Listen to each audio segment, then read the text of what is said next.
apresentação, Rogério é médico veterinário, formado na Uberlândia, não é isso? Pós-graduação na Exalc, um mestrado na Unesp Botucatu, em São Paulo, MBA em gestão de negócios pela Exalc também, né, Rogério? Já tem 15 anos de experiência aí, muita experiência voltada em sistema de cria, trabalhou um tempo com o Zequinha, né, fez diversos trabalhos aí com o professor Zequinha, era diretor lá da Fazenda Brasil, lá em Nova Chavantina, foi gerente de produto na ABS, se eu não me engano, e agora, recentemente, eu estava no último desafio aí, numa fazenda, num grupo de fazendas no Pará, um grupo de fazendas com mais de 170 mil cabeças, e ele era diretor lá, estava nesse desafio. Pai do Caio e do Pedro, né? Pai do Caio e do Pedro, residindo aí em Campo Grande, e está aí dando a oportunidade de falar com a gente, trocar um pouco do conhecimento que o Rogério tem. Vamos aprender muito, certamente. Falando diretamente do Caçu, de onde é natural, não é isso? Beleza, Rafael. Pô, obrigadão aí pela apresentação. Estou falando de Caçu, então vamos torcer para a internet colaborar bem, né? Que às vezes a gente sabe que a internet de cidade pequena não é tão boa. Obrigado, Rafael Mendes e Lucas Rabelo, pelo convite. Vou falar de um assunto que eu gosto muito, então é algo que eu tenho realmente feito nos últimos anos. Fico muito feliz aí de ver vários amigos que estão presentes aí na apresentação. Muitos deles contribuíram muito, até com informações que eu vou apresentar aqui. Então, vamos iniciar aqui, né, para não... Só chamar o Rabelo também. Quem tá na live aí com a gente também, na câmera aberta, é o Lucas Rabelo, que é um dos nossos especialistas na Prodap também. Eu e o Lucas Rabelo, a gente vai coletando as perguntas de vocês todos aí durante a apresentação do Rogério, tá? A gente vai coletando elas, dando uma filtrada, para, ao final, a gente abrir um pouco o momento para perguntas. O Lucas Rabelo já está com a gente aí na Prodap. Quanto tempo, Lucas Rabelo? Nem sei. 16 anos. Sexta-feira eu faço aniversário de empresa, hein? Ó, legal, hein? Então, você faz na sexta 16 e na terça eu faço 10. Oh, coisa boa. Rogério, seja muito bem-vindo. A gente já se conhece aí ao longo dessa caminhada profissional, né? Sobretudo aqui no Vale do Araguaia. É uma grande honra receber um goiano para falar de um tema tão importante e tão relevante. A gente sabe da bagagem e conhecimento que você tem para poder compartilhar com todos aqui, e a gente vai tentar da melhor forma possível, coletando as informações, com as perguntas, como o Mendes colocou, para a gente fazer um bate-papo aí no final. Vamos lá, muito obrigado. Bora lá. Obrigadão, Lucas, obrigadão, Rafael, pela apresentação.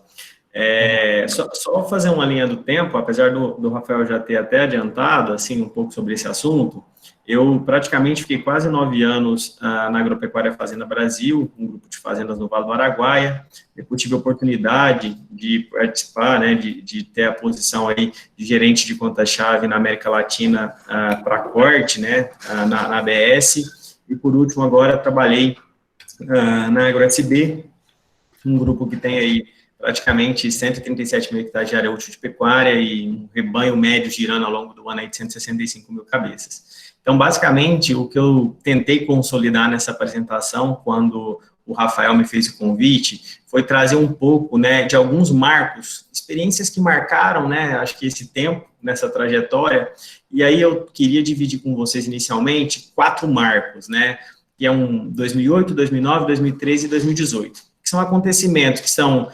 Quando a gente pensa no tempo, eles estão distantes, né? Você pensar que o que aconteceu em 2008 e 2018 estão há 10 anos afastados, né?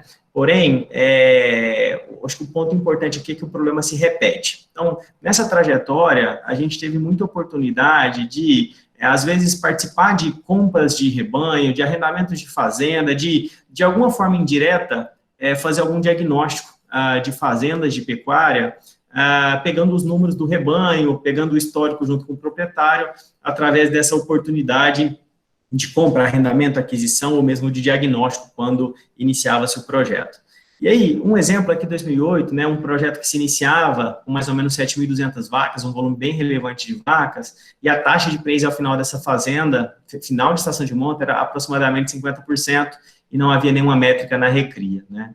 Em 2009, aconteceu um fato novo, a gente teve a oportunidade de participar de uma compra de um rebanho de praticamente 9.000 cabeças, uma fazenda de ciclo completo, e arrendar toda essa fazenda, e sempre quando a gente ia, né, olhar categoria a categoria, o estoque de animais, tinha lá metade das vacas paridas e metade das vacas solteiras, né, praticamente inferindo, né, que teria 50% de bezerros ali, muitos bois de 48 meses a pasto castrados, sem métrica nenhuma na recria na engorda, e uma diferença de estoque de gado de 510 cabeças entre o que o proprietário falou que tinha e o que foi medido no curral, quer dizer, uma diferença de inventário, né, num inventário de 5,5%. Passaram-se 4 anos, 2013, tivemos uma outra oportunidade de negócio, numa fazenda com rebanho maior, de praticamente aquisição de 16.000 cabeças, e também uma possibilidade de arrendamento. Nessa fazenda tinha 55% das vacas paridas e 45% das vacas solteiras, entendendo que as vacas pariam um ano sim, um ano não. Muitos bois de 48 anos castrados a pasto e ou confinados, também sem nenhuma métrica na recria, e o estoque de gado, uma diferença de 1.100 cabeças em relação ao que o proprietário acreditava que tinha. Então, uma diferença de quase 7%. Passaram-se alguns anos, 2018, um rebanho de 70.000 matrizes, uma desmama de aproximadamente 42.000 bezerros, isso daria 60% de desmame, e também sem métrica na recria. Então, quando a gente faz um consolidado de estudo, apesar de ter uma escala temporal aí até relevante, a gente vê que fazendas grandes, né, e basicamente aqui todos esses projetos, a gente está falando de projetos que têm escala, que têm um volume, por algum motivo, né, e aí não cabe a mim dizer qual é o motivo, aqui, mas não vinha conseguindo ter bons indicadores ou técnicos, né, para buscar um resultado por hectare, um resultado financeiro na propriedade que fosse interessante. E quando a gente fala de eficiência de produção, né, como basicamente o nosso sistema de produção é um sistema extensivo, a gente tem um monte de coisa para discutir, né, nós temos as ações técnicas e de habilidades, temos que pensar em manejo de bem-estar animal, manejo de pasto e adubação, na estratégia nutricional e na boa execução da parte de suplementação e mineralização, calendário sanitário, a estratégia de manejo reprodutivo e como operacionalizar essa estratégia, né, acasalamento, cruzamento, planejamento genético, ILP, se for o caso, se tiver agricultura, a questão de regime de chuva, clima, aptidão, né, da propriedade e do proprietário, porque acaba que isso é muito importante, é entender exatamente o que o perfil do sócio, do dono ali, o que ele realmente espera da propriedade. Gestão de pessoas e liderança, né, a gente tem uma carência enorme efetivamente de líderes, né, e gestão zootécnica, gerencial e financeira, né, sem, logicamente, o fluxo de caixa que determina tudo isso, e no projeto a necessidade e capacidade de investimento, né, então tudo isso tem que ser contemplado quando a gente vai falar de eficiência de produção. E tudo isso tem que estar girando, né? Então, a complexidade que a pecuária traz para dentro do negócio é que, às vezes, a gente consegue enxergar gargalos, que são gargalos muito pontuais e que acontecem em todas as propriedades, simplesmente por não entender como algo que talvez nem é tão complicado, nem é uma tecnologia que é cara, que não precisa de tanto investimento, mas que impacta tanto o resultado das fazendas. E nessa esteira, né, nessa esteira da pecuária, a gente vê aí que o grande motor, né, que hoje trava, né, que é a intensificação dos sistemas, é que a vaca continua parindo um bezerro, né, com índices zootécnicos, no geral, das fazendas de cria geralmente ruins, né, isso explica, né, o motivo que a gente tem um ágio tão relevante do bezerro em relação ao boi, né, a gente vê aí ágio que, historicamente, quase todas as vendas casadas eram feitas com 30%, hoje, basicamente, quem propõe 30% de ágio consegue comprar muito poucos animais, né, tem negócios de 35%, de 40%, de 45%, negócios de 50%, às vezes até um pouco fora da realidade de mercado, mas isso tem se tornado muito comum, porque realmente o problema está numa esteira que gira devagar, e ela é grande, que faz com que todo o motor, né, continue rodando devagar. E quando nós discutimos, né, pelo menos o ciclo produtivo que eu acredito muito para o nosso sistema tropical aí, Brasil Central, é a questão de a gente conseguir abater um animal jovem, né, um animal 0, 2 dentes, né, a gente tem tido uma pressão, inclusive, mercadológica para buscar esse tipo de animal, e todas as decisões que a gente toma, né, então, por exemplo, né, uma estação de monta 17, 18, a gente tem aqui os nascimentos, a desmame em 19 e o abate em 20, então, basicamente, todo o abate que vai acontecer esse ano, de fazendas que fazem esse ciclo, né, de abate até 2 anos, é fruto da estação de monta 17 e 18. Então, é aqui que vai determinar, né, o resultado final da entrega de carne, né, na gôndola, né, e que vai determinar o volume de animais que são abatidos. E, basicamente, as decisões que nós tomamos hoje, né, nessa última estação de monta 19 e 20, que está praticamente finalizando em todas as fazendas aí, determinou o abate de 2022. E daqui uns dias, né, a gente está aí já em abril, outubro, novembro, a gente inicia uma estação de monta 2021, vai determinar o abate de 2023. Então, é um ciclo extremamente longo, quando a gente compara com qualquer outra cultura, e é por isso que traz... Oi? Desculpa por te interromper, aparentemente a gente está tendo um problema com as pessoas que não estão conseguindo ver a sua apresentação. Eu vou pedir para todo mundo que está tendo esse problema que clicar no canto superior direito, em pessoas, e buscar você e clicar na sua apresentação. Ou entrar e sair de novo, sair e entrar de novo na sala. Mas ir em pessoas e clicar na sua apresentação vai resolver de primeira. Tá? Vamos só esperar um retorno das pessoas que falaram para mim que não estou conseguindo ver, porque você está mostrando informações importantes aí no PPT. Eu tinha perguntado antes, as pessoas falaram que ok, mas aí apareceram mais algumas aqui. Perfeito.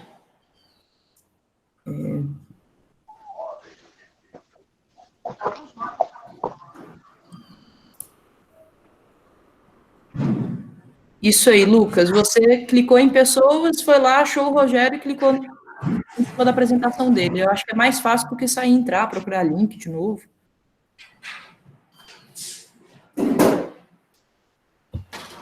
Mário, manda a orientação escrita novamente aí, e aí vamos dando sequência. Ok.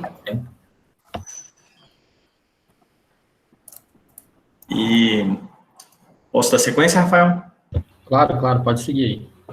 E, então, só voltando ao comentário, né, o que vai acontecer na próxima estação, que vai começar em outubro, novembro, logicamente que depende da região, alguns lugares, principalmente mais para o norte, iniciam um pouco mais cedo, vai determinar esse abate de 2023. Então, isso torna, né, uma responsabilidade, uma obrigatoriedade de nós, né, sabendo de um ciclo tão longo, de tomar muito cuidado com as escolhas que nós temos que fazer, principalmente em relação aos itens que impactam esse resultado, né, que é o resultado da estação de monta, que vai determinar a qualidade e a oferta de animais lá na frente. Quando a gente fala de cria, né, de como melhorar os resultados, esses dados são dados que estão publicados, mas são dados que a gente fez com informações da Agropecuária Fazenda Brasil.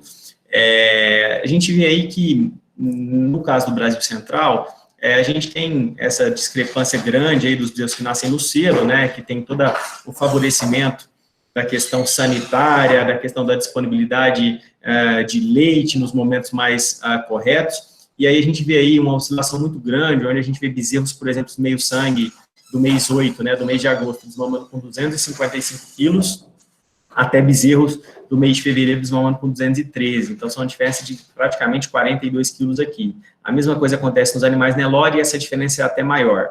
Então, tem muitos fatores, né, que a gente sabe que explica essa diferença. Então, uma forma que a gente, né, gosta muito de reforçar é o quanto que vale, né, se a gente consegue trazer essa curva de nascimento para um momento mais adequado.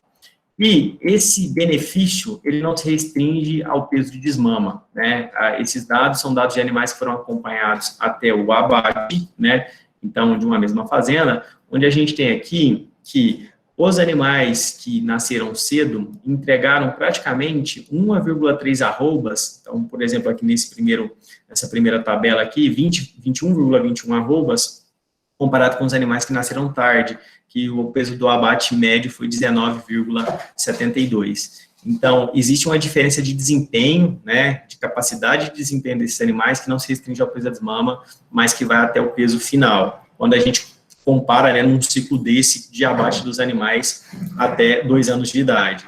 A mesma coisa acontece com animais Nelore. Então, em cima eu mostrei em animais F1, e aqui estou mostrando em animais Nelore essa diferença basicamente 1,2 arrobas também, ou seja, o impacto na capacidade do animal lá na frente, né, em ganhar mais carcaça, se ele é proveniente de um mês de nascimento adequado. E aqui, eu trouxe para vocês só alguns exemplos, né, de um ganho de peso, né, histórico de animais, onde o ganho de peso de confinamento aí ao redor de 1.500, né, e ganho de carcaça ao redor de 1 quilo, que são números bons de confinamento, né, logicamente que a gente sempre quer buscar números melhores, é possível ganhar 1.100 de carcaça, mas a gente sabe que passa a ser bastante desafiador esse ganho um pouco mais alto. E essa conta, né, do ganho de carcaça lá na frente, né, de um animal que nasceu mais cedo ou nasceu mais tarde durante a estação, e o impacto dele lá na frente, a gente pode comparar por uma conta simples. Se a gente pensar num cenário de uma região onde a arroba está R$190 o quilo, nós estamos falando que o preço do quilo está em 12,66, certo? Se a gente pensar no valor médio de ganho de 1,06, nós estamos falando que o faturamento diário, se for esse o ganho de carcaça, é de R$13,45.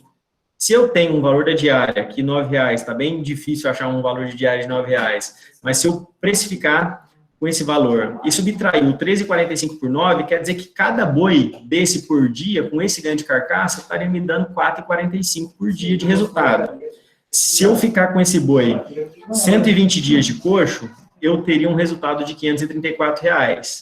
Logicamente que a gente sabe que não é comum ter um resultado de R$534 por boi no confinamento. E a gente sabe que o que dificulta isso tudo é o ágio que a gente compra uma arroba que entra no confinamento mais caro do que a gente vende, e esse ágio tira parte desse resultado. Então, aqui a gente está comparando um sistema como se a gente tivesse um valor de entrada igual o valor de saída, e a gente sabe que isso não é verdade. Mas, independente disso, a conta, acho que mais importante é fazer ela o quanto que 100 gramas de ganho de carcaça impacta no resultado. Quando eu consigo aumentar 100 gramas de ganho de carcaça, eu consigo praticamente aumentar 1,26 por boi dia, R$1,26 de faturamento. E esse 1,26 vezes 120 dias dá R$151. Então, se eu sou eficiente em melhorar esses 100 gramas de carcaça, e mês de nascimento é um fator que consegue agregar isso, em 10 mil bois eu estou falando de trazer para dentro da empresa mais ou menos 1.512.000. É um valor extremamente relevante. Esse trabalho aqui é um trabalho que complementa aquele trabalho anterior e que mostrou um tempo atrás, justamente essa diferença, onde a gente tem aqui animais que nasceram no mês 8 e 9, F1, um ganho muito bom de carcaça, um ganho de 1,26. Rogério, pode interromper um minuto novamente?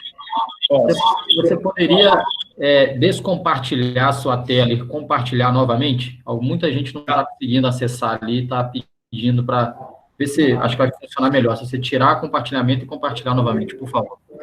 Tá, vou interromper o compartilhamento. Tá. Mas, assim, o resultado que está mostrando impactar no desempenho final do abate, isso aí é fantástico, né? Porque a gente imagina que vai dar desempenho, vai impactar só na desmama, né? E vai até, na verdade, vai até o final.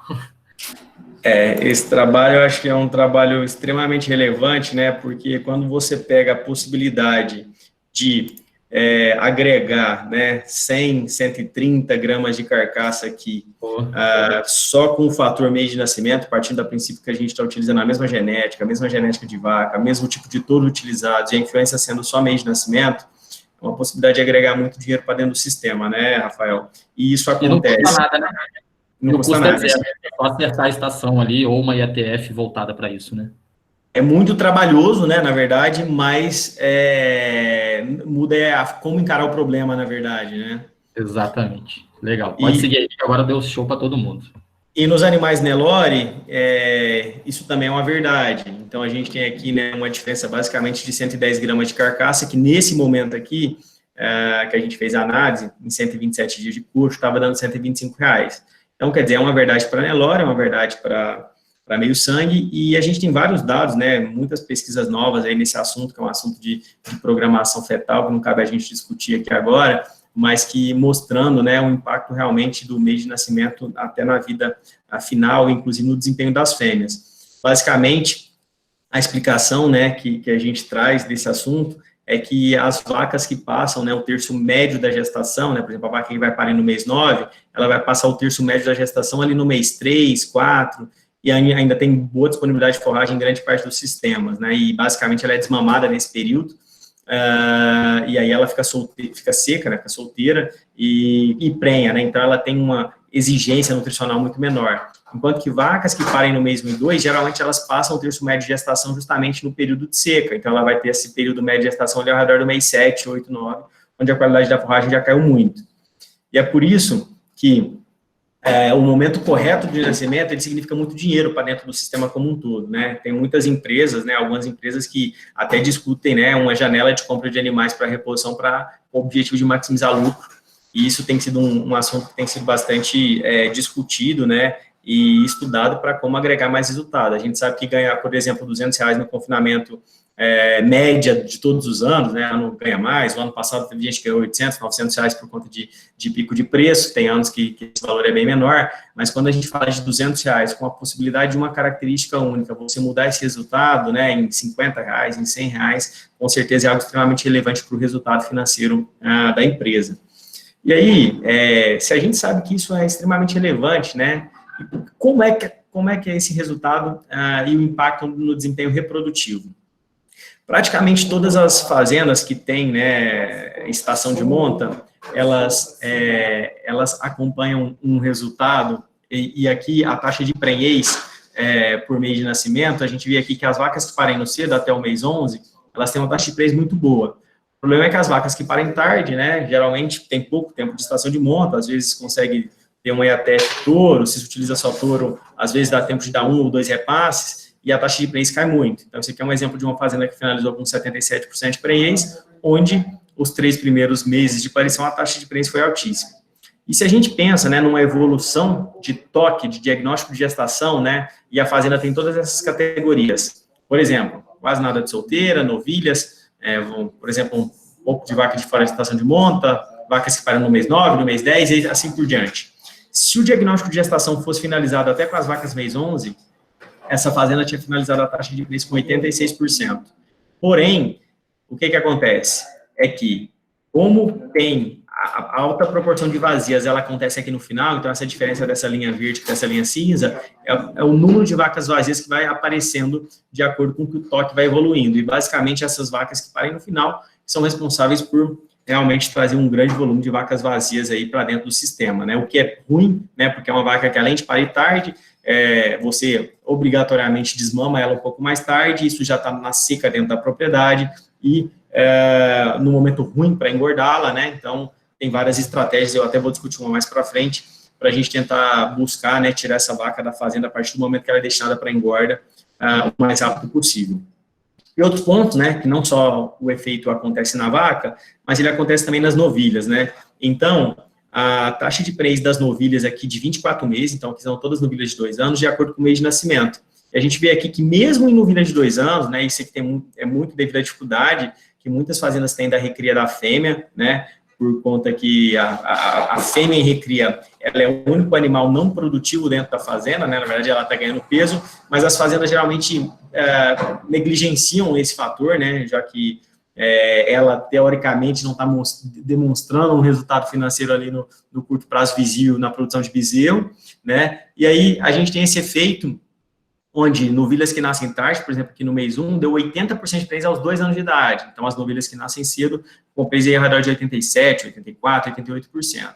E mesmo quando a gente olha nesse próximo gráfico, que é o tempo que essa fêmea demora para parir, depois que começa a estação de monta, a gente vê aqui que se eu iniciei ali, por exemplo, a estação de monta de 1º de novembro, o tempo médio que as novilhas mês 9 demoraram para parir, ela foi menor do que o restante das novilhas, ou seja, não só elas emprenham mais, mas como elas emprenham mais rápido, né?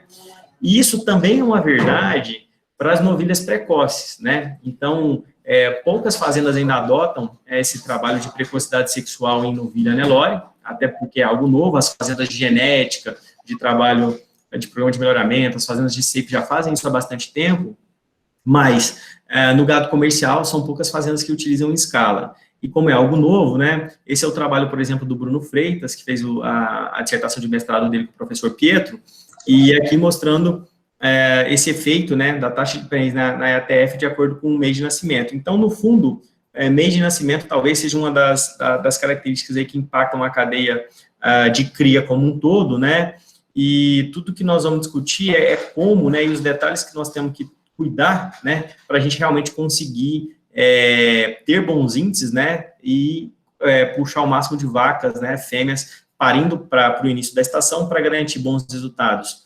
reprodutivos durante a estação, melhores novilhas para reprodução e melhores bois, né, quando a gente fala para produzir um animal nesse ciclo de 2 anos. E o que a gente pode, né, pode e devemos fazer para garantir esses bons resultados? Um ponto importante, e esse é extremamente simples para falar e difícil de muitas fazendas, principalmente das fazendas grandes, de realizar, é a formação rápida de lotes, né? Então, esse controle, né, que é um controle de manejo de maternidade, para efetivamente conseguir ali, durante a aparição, formar lotes, né, e ter a data inicial que cada vaca entrou e a data final que cada vaca entrou, para que, com 30 dias, essa vaca já esteja liberada para o manejo reprodutivo que for desenhado para dentro da fazenda, eu acho que é algo extremamente relevante e que muitas vezes fazendas perdem 10, 15, 20 dias desnecessariamente, e isso por falta dessa gestão desse tipo de informação. Outro ponto é a questão de tamanho de lotes, né? Nós temos aí alguns resultados que mostram, né, que lotes menores apresentam melhores resultados, mas eu não falo só de tamanho de lote, porque isso está muito relacionado à eficiência e à qualidade de manejo de pasto. O que acontece é que quanto maior o lote, se houver erro, é um erro em escala e isso prejudica o resultado. Mas geralmente, né, fazendas que conseguem trabalhar com lotes menores, e eu não estou falando de lotes tão pequenos, mas fazendas que conseguem fazer de lote de com menos de 150 vacas, geralmente tendem a ter melhor resultado. Logicamente que isso não é verdade. Conheço fazendas que fizeram lotes, por exemplo, numa inseminação de 500, 600 vacas, novilhas, desculpa, e tiveram um bom resultado. Mas, na média, lotes menores trazem um melhor ganho, aí, principalmente lotes abaixo de 150 vacas. E outro ponto é o monitoramento, né, de score de condição corporal. A gente tem aí vários momentos que as vacas passam no curral, né, quando existe um trabalho mais intensivo com a reprodução, né, você tem o momento do parto, onde vai fazer o manejo sanitário com o bezerro recém-nascido, você tem ali no momento da inseminação, você tem o momento do diagnóstico final. Então, acaba que quando se tem essa rotina de acompanhamento de score de condição corporal, acaba que isso cria uma cultura, né, de automaticamente buscar fazer toda a categorização, né, e a priorização de suplementação de acordo com a necessidade de cada categoria. Isso já faz parte do planejamento, mas se por algum motivo, né, no momento da desmama no lote de vaca, por exemplo, você tem 10, 15% de vacas um pouco mais sentidas, automaticamente a estratégia pode ser tomada ali, dado que o score de condição corporal na desmama, e eu vou mostrar um trabalho científico em breve, ele tem uma correlação muito grande, né, depois com a score de condição corporal ao parto. Então, se você tem um tempo para consertar isso, caso a vaca já esteja magra no momento da desmama, é o momento correto, né, que é esse momento de transição aí, onde está no período seco geralmente, ou no período de transição, mas é o momento que a gente consegue corrigir esse score de condição corporal. E outra estratégia, né, que eu vou comentar aqui, é a questão da antecipação da desmama de vacas vazias, porque quando se está entrando na seca, a gente tem a oportunidade de pegar as vacas vazias e tirar elas dos lotes para engordar elas, trazer ela para o fluxo de caixa o mais rápido possível, enquanto ainda tem qualidade de pasto disponível, né, e ela, sendo abatida, libera espaço e dá mais condição, principalmente para as fazendas, para as vacas cheias, né. Nesse caso, fazendas que trabalham com lotação bem ajustada, essa diferença faz todo sentido, tá? E também... Tira o compartilhamento e põe novamente, porque uma pessoa entrou e compartilhou a própria tela, de alguma forma parou. Perfeito. Já tira e põe, pode seguir direto, por favor. Agora, esse passo a passo aí de o que observar e de como fazer para melhorar é bem importante. É bom que as pessoas enxerguem.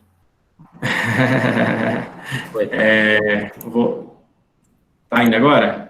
Foi, ainda não, mas já assim que você colocar o compartilhamento vai aparecer. Foi. Pode seguir. Vai lá. Perfeito.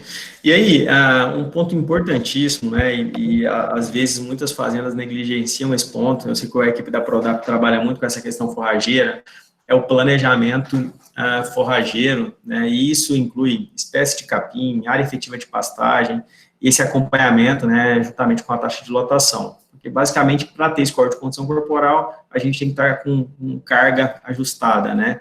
E esse é um ponto importante. Nós temos regiões onde existe uma concentração muito grande, por exemplo, de pânico, né?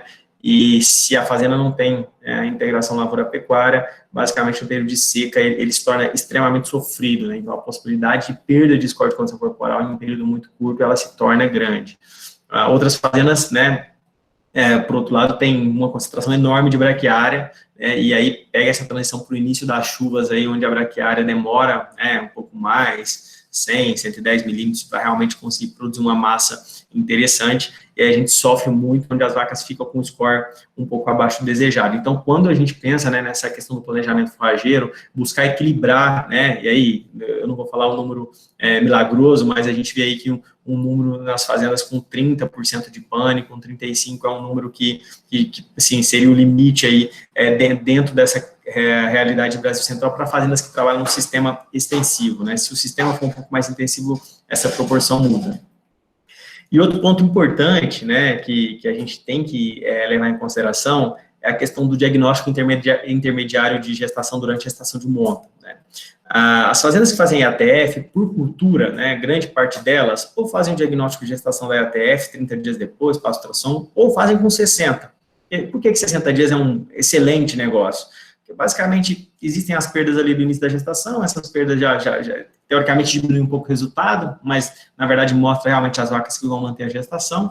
Mas, por outro lado, te dá tempo de pegar, né, um cio a mais, porque depois da ATF existe um cio concentrado ali entre 17 e 23 dias, e você também consegue pegar e detectar, né, aos 60 dias, essa primeira prenhez de touro.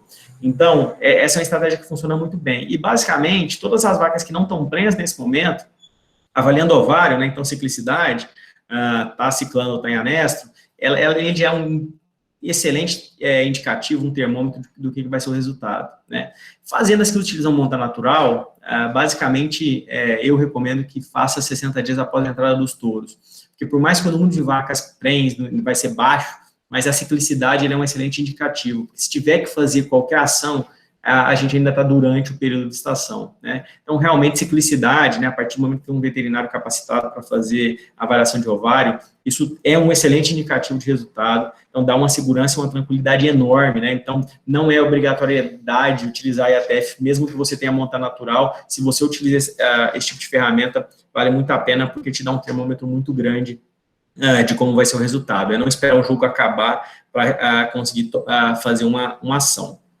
E falando de todo esse assunto, a gente fez um trabalho que foi um trabalho bem bacana. Esse trabalho é do Rafael Carvalho. O Rafael, ele fez mestrado com o professor Zequinha também lá em Botucatu, e o objetivo do trabalho era justamente mostrar essa influência, né, da alteração do score de condição corporal e de vários hormônios metabólicos, eu não vou discutir essa parte hormonal aqui, no desempenho reprodutivo de vacas Nelore inseminadas em tempo fixo.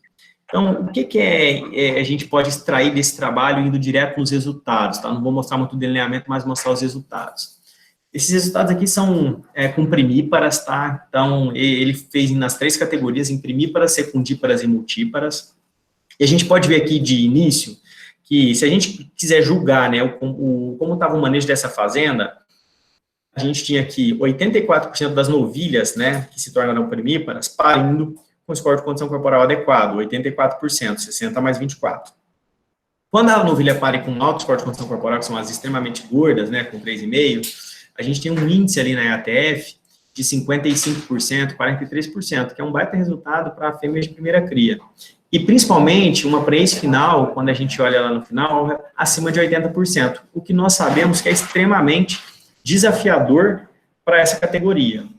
Quando nós olhamos o score moderado, o que é importante, né? Ela pare bem, e como é que está o score de condição corporal nela até o diagnóstico de gestação. Aí tem fêmeas que são eficientes em ganhar, fêmeas que mantêm e fêmeas que perdem. Se ela pare já moderadamente, e ela tem essa eficiência em ganhar e manter, ela já vai ter ali taxas de prenhez também ao redor de 80% final.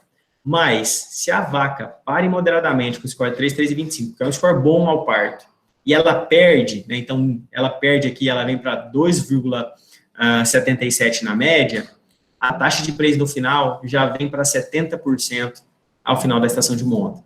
Então, aqui 69,8. O que fica muito claro para a gente? Grande parte das fazendas que a gente conhece, que a gente visita, que a gente troca indicador, basicamente, tem prenhezes de primípara ao redor de 70%, as boas fazendas, ou menos que isso, né? Então, o exemplo de baixo, que as fêmeas, as novilhas que parem com baixo score de condição corporal, ou seja, menor ou igual a 2,75, que são poucas nesse experimento, 16%, a taxa de prenhez ao final da estação de monta delas já estava aqui ao redor de 59%, 60%. Ou seja, uma realidade muito grande do que acontece em grande parte das fazendas no Brasil.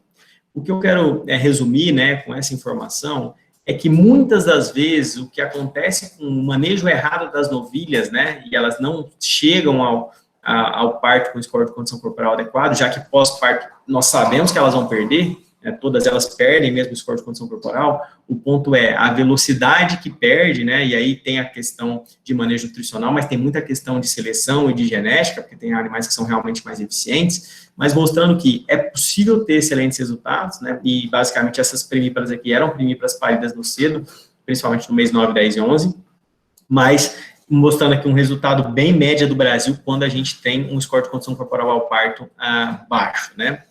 Então, qual que é o problema? Se eu tenho 48% das minhas fêmeas nessa linha de baixo, ou seja, ou que pariram magras, ou que pariram moderadas, mas perderam, eu vou ter um resultado de primíparas baixo. Basicamente, toda a minha recria de fêmeas, se eu estou investindo em genética, se eu estou investindo em seleção, eu estou ali disponibilizando ela como vazia para engorda, basicamente após a primeira cria, né? Então, essa busca de tentar ser mais eficiente, principalmente nas primíparas. E aqui, só um dado importante, né, que todas as fêmeas que perderam peso, né, em todos esses trabalhos, então eu não vou voltar nesse assunto, mas efetivamente desmamaram bezerros mais pesados, mostrando que a capacidade dela, né, provavelmente, né, de perder peso, disponibilizou realmente ali parte das reservas energéticas para produzir mais leite, e isso impactou num peso maior de desmame. Então, por isso que a gente tem que tomar cuidado que vacas extremamente leiteiras, né, que tem uma capacidade de mobilizar suas reservas muito rápido, isso traz um aumento de peso, mas pode custar ali, né, ela dar vazia no final da estação, o que seria muito ruim. Então, é importante buscar esse equilíbrio. Vendo as outras categorias, eu vou passar aqui um pouco mais rápido, a gente pode olhar aqui vacas de segunda cria. Mas vacas de segunda cria, a gente vê que mesmo nesse ano, que essa fazenda teve aqui 67% das vacas com baixo score de condição corporal, né, 285 fêmeas, 67%, teve um índice de prenhez ATF relativamente baixo, né, de 35 a 45, mas uma taxa de prenhez ao final da sessão de monta ainda boa, 81 a 85, mas poderia ser extremamente melhor, ao redor de 94, 95, essas vacas de segunda cria, se tivessem parido com score de condição corporal moderado. E a gente sabe também que tem muitas fazendas que, quando desmamam suas primíparas, né, quando ela é uma primípara prenha ali, ela tem dificuldade de realmente colocar score de condição corporal nessa vaca novamente, mostrando a exigência, né, dessas duas categorias, que não é uma novidade, né, as primíparas a gente sempre discutiu isso em todos os lugares, mas aqui mostrando em números, e a secundípara também uma fêmea que se bem nutrida, né, ela traz um resultado muito bom, e olha, principalmente essas prenhezes, taxa de prenhez da primeira ETF e a taxa de prenhez ao final da estação de monta. As multíparas, né, por outro lado, são, apesar de a gente ter uma proporção aqui muito grande de vacas gordas, né, de um alto e moderado, a gente vê aqui que os índices, no geral, são todos muito bons, ou seja, mostrando uma resiliência, uma capacidade dessas vacas mesmo de produzir, mesmo em condições adversas, né, então o índice, ele piora um pouco na primeira inseminação, mas elas têm condição de recuperar e fecham índices aí todos ao redor de 90%, acima de 90%. Então, é uma informação muito numérica, né, e bacana para a gente tomar as decisões dentro da fazenda. E o resumo desse trabalho, que eu acho que traz uma mensagem muito prática, né, que é a gente olhar para a nossa realidade e falar como que eu trago isso para a minha realidade, novilhas prenhas, né, que a gente estava falando ali no fim da seca em maio, a gente tem que tentar estar com ela com score de condição corporal 3,5. Geralmente é uma novilha gorda, é como se fosse uma novilha pronta aí quase para abater mesmo, e buscar um score de condição corporal ao parto acima de 3. Então, esse é o grande desafio para a gente ter bons resultados em primíparas. Fazendas que vêm conseguindo isso, geralmente têm um bom resultado. As primíparas, né, conseguir fazer elas desmamarem com score 3,5 é algo muito desafiador.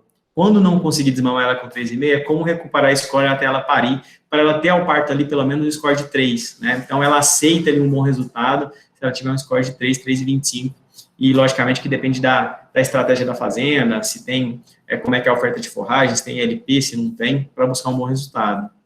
Agora, realmente, as múltiplas suportam o desafio de score de condição corporal ao parto, né? Então, mesmo ao redor de 2,75, que já é um score mostrando costela, né? Uma fêmea, né, mais lisona, mais magra, ela entrega bons resultados de score de condição corporal. Então, quando ela está ali com 3, ela já entrega um excelente resultado.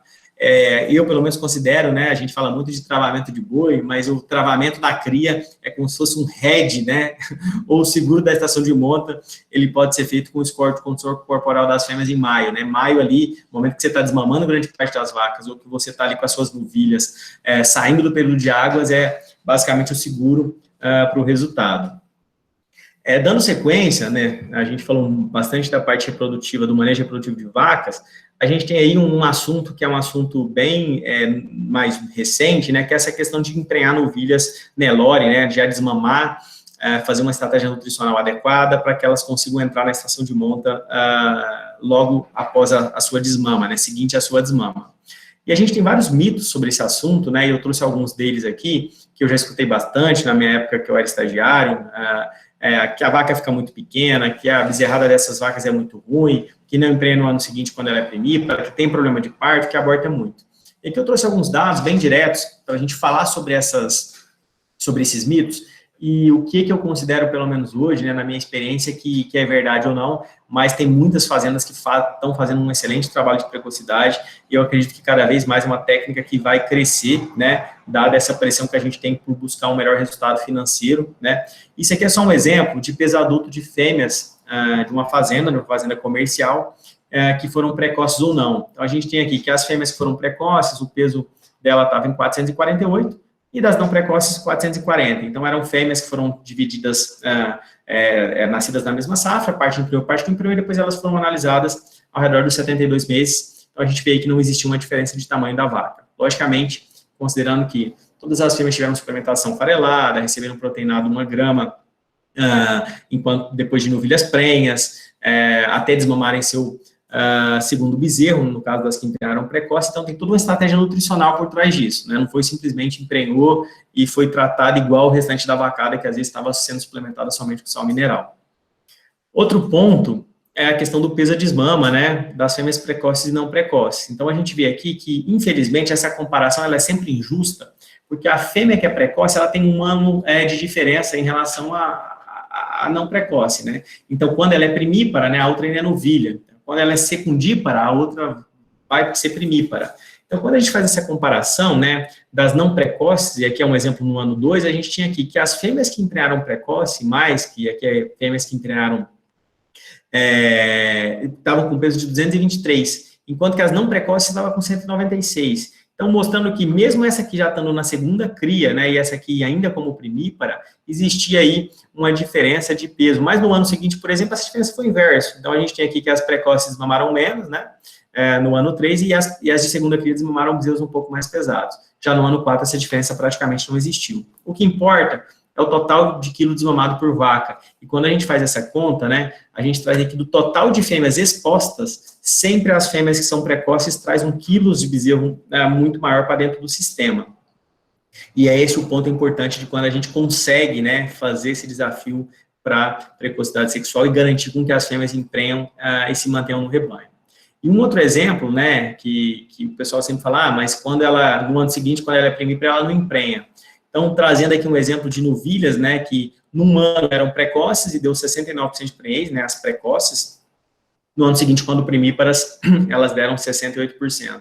Mas as novilhas que eram normais, novilhas de 2 anos, deram 89% no ano anterior, né, porque eram anos mais velhas que essa, mas quando primíparas, deram 69%. Então, de fato, as que emprenharam, a taxa de prenhez quando primípara desses animais, ela foi exatamente igual, mostrando que são animais mais exigentes, né, requerem uma nutrição mais customizada, né, priorização de pastos, está em crescimento, nós sabemos tudo disso, mas as primíparas realmente, no geral, têm muito desafio, além de outra característica que eu considero extremamente relevante. Isso aqui também são dados de campo, mas mostrando que mesmo as fêmeas que são precoces, né, que emprenharam todos os anos, elas têm aqui uma permanência, que já comparando elas no ano 5, maior no rebanho do que as que emprenharam com 2 anos.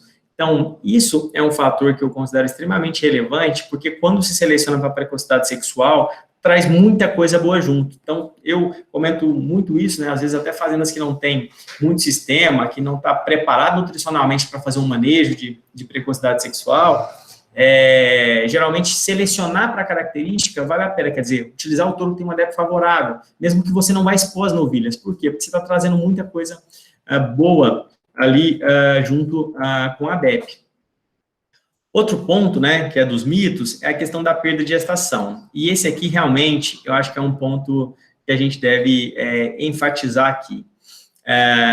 Realmente, a perda de gestação de fêmeas precoces, ela é maior. Então, esse é um ponto que a gente perde bastante aqui, de perda de gestação. E é um trabalho que vai ter que passar por seleção, né, e também seleção da Nelore, né, então a Nelore não era selecionada para isso, ela está passando a ser, está existindo essa seleção agora, e tem alguns trabalhos científicos acontecendo com o objetivo de entender quais são os fatores que trazem essa perda um pouco maior, né, se a gente realmente está forçando muito a barra com novilhas aí ao redor de 280 a 290 quilos, mas, de fato, tanto em novilha Nelore quanto em novilha meio sangue, essa perda de gestação, ela tem sido um pouco maior do que nas novilhas de 2 anos.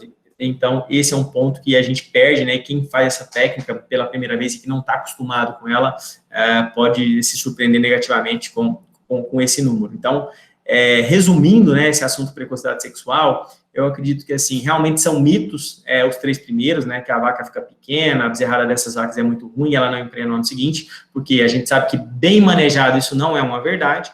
Agora, 2 pontos aí, né, que a perda de gestação, que é o aborto, eu realmente concordo que é um ponto de atenção, e o problema de parto pode ser um problema, né, a gente tem, às vezes, a seleção de querer utilizar touros com déficit de crescimento muito grandes, o que pode trazer um problema para uma novilha que, às vezes, está parindo com 360, com 370, com 380 quilos. Então, quando não existe esse equilíbrio tão grande entre o desenvolvimento da novilha que emprenha para chegar num peso de parto adequado, né, e utilizando talvez touros, né, que produzem bezerros muito pesados, isso pode ser um problema. Por isso que algumas fazendas têm optado por emprenhar essas novilhas que têm uma genética de qualidade altíssima com Angus, por conta de peso ao nascimento, ou, né, um ponto muito bacana, né, que tem alguns programas de melhoramento genético bem focados na seleção, né, para essa característica, né, a Alta Genetics junto com algumas fazendas está fazendo um trabalho de campo para tentar medir, não só peso ao nascimento, mas a facilidade de parto, que é uma DEP importante, para realmente barrar, né, na verdade, não ter mais essa barreira, né,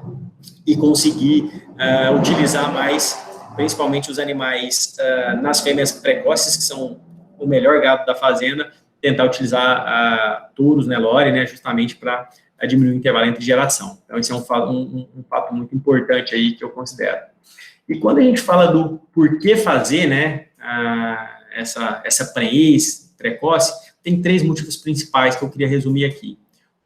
Né, que é ajuste de lotação entre águas e seca. A gente tem aí que a única categoria teoricamente em crescimento e que a gente conseguiria ter um custo barato de suplementação, né, dado o retorno que pode vir através do ganho de peso, é a fêmea em recria, né, e a gente sabe que se existir qualquer problema de lotação na fazenda, o arrendamento no período seco, geralmente você pode pagar para o animal perder peso, ou seja, não tem custo de arroba produzida mais caro do que esse, caso sua estratégia dependa só de um arrendamento de seca. Então, muitas das fazendas, né, tem que analisar seu caso a caso, mas muitas delas pode fazer sentido fazer esse tipo de sequestro, né, algumas áreas chamam de sequestro, confinamento da recria por um período aí curto. Outro ponto é o incremento financeiro com ganho de peso das novilhas e o quilo de arrobas produzidos. A conta, ela varia ano a ano, né, de acordo com o preço dos insumos, né, nós estamos num ano atípico aí, o que promete preço de milho e soja, mas, na média, geralmente, o custo da diária desse animal fica barato, fica uma diária aí de 3, 2,50, depende da realidade e do quanto de volumoso que consegue colocar nessa dieta, mas já fiz várias contas, tem ano que, se você conseguir desmamar 47% dos bezerros do total de fêmeas expostas, já zera a conta, mas esse número varia no ano de acordo com o preço desses insumos, né? E, principalmente, eu acho que, assim, tem 2 ganhos aqui que são um estratégico, né, de manejo de pasto, um ganho financeiro, que aí tem que avaliar caso a caso, mas um que é extremamente importante para quem faz seleção, né, e para quem gosta de cria, é a questão da seleção genética para a precocidade sexual, porque ela possui correlação positiva com quase todas as outras demais de interesse econômico, né, e eu vou mostrar para vocês uma tabela ali na frente que mostra essa correlação da precocidade sexual. Aqui mostrando dados de campo, e aí nessas andanças a gente acaba que tem a possibilidade de conhecer várias pessoas que estão fazendo um trabalho bacana. Esse dado é de Rondônia, mas com fêmea Nelore, apesar de nessa foto estar com animais angus, onde lá na fazenda do Foroni, ele desafiou a novilhada para precocidade sexual, e a gente dividiu aqui por peso, onde nós temos aqui à direita as acima de 330 quilos, né? E depois o meio, que são as novilhas de 300 a 330 quilos, e depois as menos de 330 quilos. Qual foi a taxa de prenhez final dessas novilhas? 59, 56 e 28. Realmente, as novilhas que entraram mais leve, a prenhez foi mais baixa. Mas um ponto importante aqui é que a gente separou pelas top 20% para precocidade sexual, ou seja, mesmo as novilhas pesadas, a gente tem aqui que as que eram boas para precocidade, a prenhez foi 71%. Enquanto que as que não eram tão boas para essa característica, a prenhez foi ao redor de 40%. Então, na média, ficou 59%. Você teve um lote de novilhas muito boas que deu 71% e outro lote que deu 40%. A mesma coisa no lote do meio, ali de 300 a 330 quilos, a gente tem aqui que as novilhas, mesmo mais leves, né, elas deram 63% de prenhez contra 40% das mais pesadas que não eram tão boas para a característica, mostrando que realmente faz todo sentido, né, a gente selecionar para essa característica. E no final, a gente tem que até as novilhas mais leves, né, com abaixo de 300 quilos, entraram 36% ali, mostrando o quanto é importante selecionar para a característica de precocidade sexual. A grande diferença é essa, é a gente pegar aí bezerras de 6 meses, né, bezerras que com 6 meses de mudança, elas viram esse tipo de novilha, né, e aqui tem todo o fator, genética, né, nutrição, manejo e fluxo de caixa, porque basicamente a gente antecipa uma despesa, né, que é todo o investimento nutricional, e o tempo para a gente fazer essa fêmea, né, gestar, né, praticamente 10 meses para parir, e depois mamar um bezerro de 7 meses, então tem que estar muito bem planejado essa questão dentro da realidade da fazenda. E essa é a tabela que eu queria mostrar para vocês, uma tabela que mostra a correlação genética entre precocidade sexual e todas as demais características. Por quê? Porque a gente tem aqui que ela não tem correlação negativa com nenhuma outra característica. Então, tanto para as características de peso, de perímetro, de stability, de área de lombo, de gordura. Portanto, é realmente uma característica extremamente virtuosa, né? Porque se você, não estou recomendando selecionar só para ela, mas ela não traz nada de ruim para dentro do nosso negócio. Então, muito pelo contrário, ela traz correlações genéticas muito positivas. E aí, basicamente, o sistema que a gente tem que comparar hoje, né, e é uma realidade muito diferente entre cada fazenda, entre cada sistema de produção, é uma recria intensiva da fêmea, né, que seria através de confinamento, sequestro, ou ILP, ou diferimento de pastagem, ou uma suplementação um pouco mais pesada, em anos que a suplementação tá mais barata, versus o sistema convencional. E a gente sabe que muitas das fazendas têm dificuldade, inclusive, nesse sistema convencional. Por quê? Porque se a gente tem o objetivo de chegar com uma novilha com 300, 320 quilos em novembro, a gente tem metas de ganho de peso nas águas aí que a gente tem que atingir, partindo do princípio que na seca, né, o ganho de peso geralmente é baixo. Então, essa escolha, né, o quanto trazer para esse sistema um pouco mais intensivo ou não, é de cada propriedade, mas a gente tem que estar de olho nessas métricas de ganho de peso e, logicamente, da capacidade genética dos animais de manifestar, né, essa característica caso haja essa seleção. Por isso, né, eu gosto de trazer essa informação.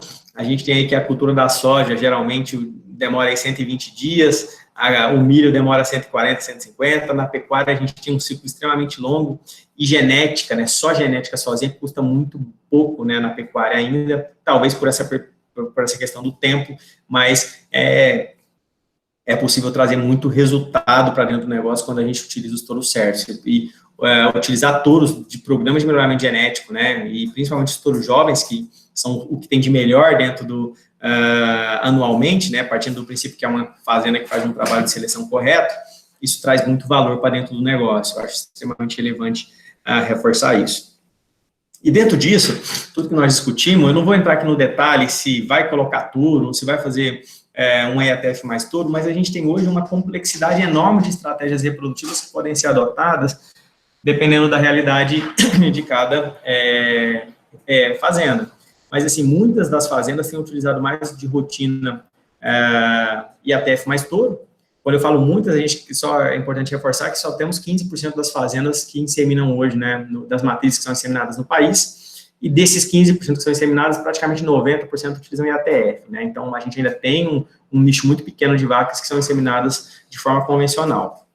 Mas é uma técnica que vem crescendo muito, né, e vem crescendo muito por justamente trazer, né, tudo isso que nós comentamos até agora, é a questão de trabalhar momento de parição, de trabalhar dias pós-parto curto, de trazer genética de qualidade, do que tem de melhor disponível dentro de uma central ou de um produtor para dentro da fazenda, né, e é por isso que tem ganhado esse corpo tão grande. Mas tem hoje até estratégias que te permitem inseminar vacas com intervalo de 22 dias, né, se você utilizar Doppler, por exemplo, ou mesmo se for uma estratégia de utilizar somente touro, não tem problema nenhum, mas desde que a gente consiga, né, também comprar touros bons, touros com uma variação genética boa, tem que trabalhar bastante a nutrição para as vacas estarem ciclando e buscar um bom resultado. E tudo que a gente vê, né, assim, isso aqui é só mostrando uma taxa de prenhez na IATF aqui, por exemplo, por porcentagem de vacas, por idade de vacas no rebanho.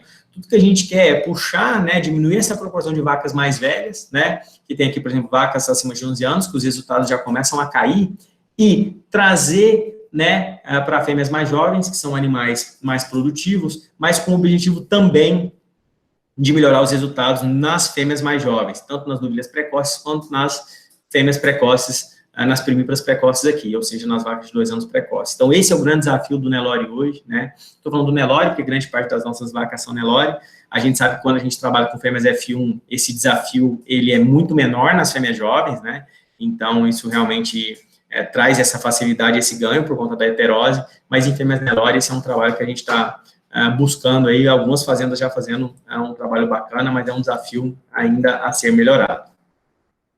Falamos muito do dia a dia da parte reprodutiva, mas grande parte do que nós falamos de score de condição corporal vem dessa questão de manejo de pasto, né? E aí, manejo de pasto, com certeza, é extremamente desafiador. E aí, temos 3 fases, né? Que é treinar, operacionalizar e checar. Voltando àquele assunto que a gente falou das espécies forrageiras, eu acho que esse assunto é extremamente importante para a gente discutir, pensando na transição seca, águas e água seca, né? Principalmente no rebanho de cria, onde o rebanho se mantém alto no período seco.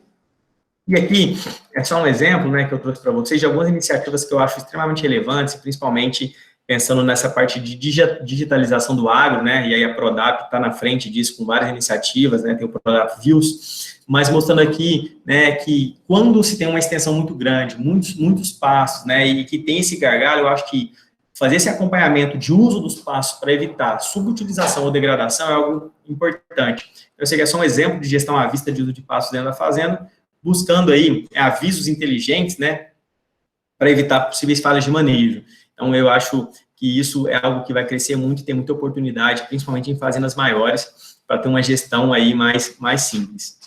E quando a gente fala de manejo de pasto, se a gente tem aí, né, uma checagem semanal, quer dizer que um capataz de tiro vai ter uma possibilidade de interagir com aquele lote ali 53 vezes, né, durante o ano.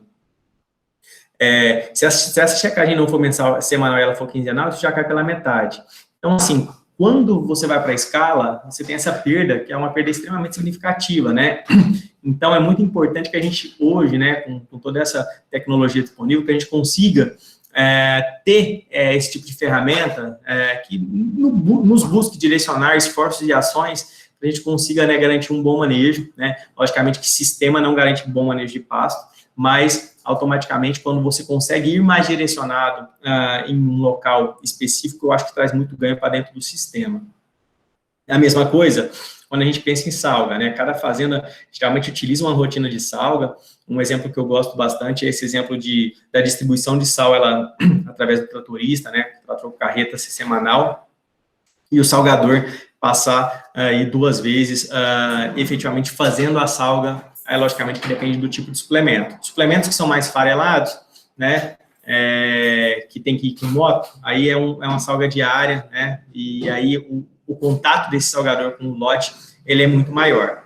E isso, né, fazer a gestão disso para evitar que não haja problema, a gente tem muita oportunidade de melhoria, né? Então, essas ferramentas de tecnologia são bem boas. E aqui eu trago um exemplo, né? A gente fez um projeto piloto aí junto com a Prodap, do Prodap Views, e buscar a melhoria, onde a gente tinha aqui, na época, né, muito vermelho, né, mostrando que efetivamente a suplementação estava muito ruim no início do projeto, e com o passar do tempo, né, com o passar de trazer educação das pessoas para entender a importância, a questão da rotina, toda a questão de conversar no dia a dia para conseguir demonstrar a importância e acompanhar através de um painel de gestão à vista, inclusive a própria pessoa que está fazendo ali no dia a dia, ela vai conseguir enxergar o que está vermelho, o que está verde, automaticamente é uma auto-checagem, uma demonstração muito, não só para o capataz, não só para o salgador, mas para o gestor, e isso torna o sistema, né, de suplementação com uma precisão um pouco melhor. A gente sabe que todas as fazendas têm problema, a gente tem muito problema com o coxo aberto,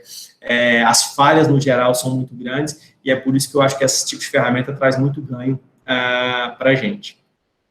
E aí, indo um pouco mais para a reta final, eu só quis aqui trazer um exemplo, né, e tudo que a gente falou foi de aumentar a produtividade em larga escala.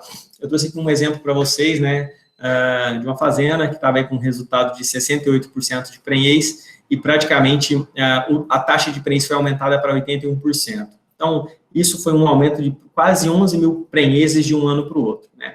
E aí, eu acho que o mais importante é que todas as ferramentas tecnológicas, hoje, elas estão disponíveis, né? Eu acho que o mais importante é o que a gente precisa fazer para acompanhar e conseguir atingir o resultado, né?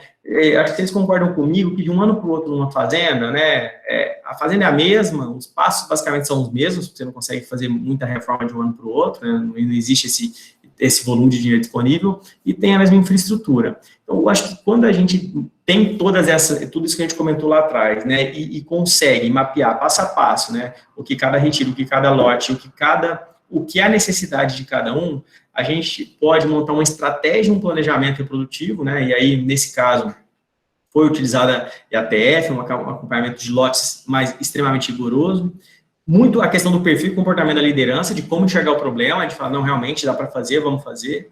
Conhecimento técnico, né, porque realmente reprodução gasta muito trabalho manual, né, um trabalho que depende ali de uma equipe capacitada para tomada de decisão, e muito um ver e agir, né, quando a gente compara aí 11 mil prenhezes, né, que a gente consegue aumentar no preço médio de macho e fêmea de R$ 1.600, é praticamente um faturamento de 17 milhões. Então, assim, se a gente, nesse caso específico, o aumento de custo com reprodução foi ao redor de 400 mil de um ano para o outro. Então, utilizar as ferramentas da reprodução, né, para conseguir fazer essa esteira girar, né, e girar mais rápido, é algo extremamente relevante para dentro do negócio. E, além disso, né, e aí eu gosto muito de falar de gente, mas é como envolver a equipe nesse cenário como um todo. Porque as pessoas geralmente são muito fornecedoras de informação e às vezes recebem poucas informações. Então, quando começa a ter um esquema de gestão à vista, onde semanalmente ou quinzenalmente, vai depender da rotina, a pessoa consegue, né, ver ali o resultado do trabalho, com certeza traz muito mais valor para dentro do negócio. Isso seja na cria ou seja na recria, né, onde ali, numa curva de crescimento dos animais, o capataz consiga ver ele, eu tenho que estar com essa fêmea com que peso em tal mês, e aí ele no olho vai ali acompanhando, tem dúvida, pesa a amostragem, né, tem toda a questão de suplementação envolvida para conseguir atingir o resultado desejado.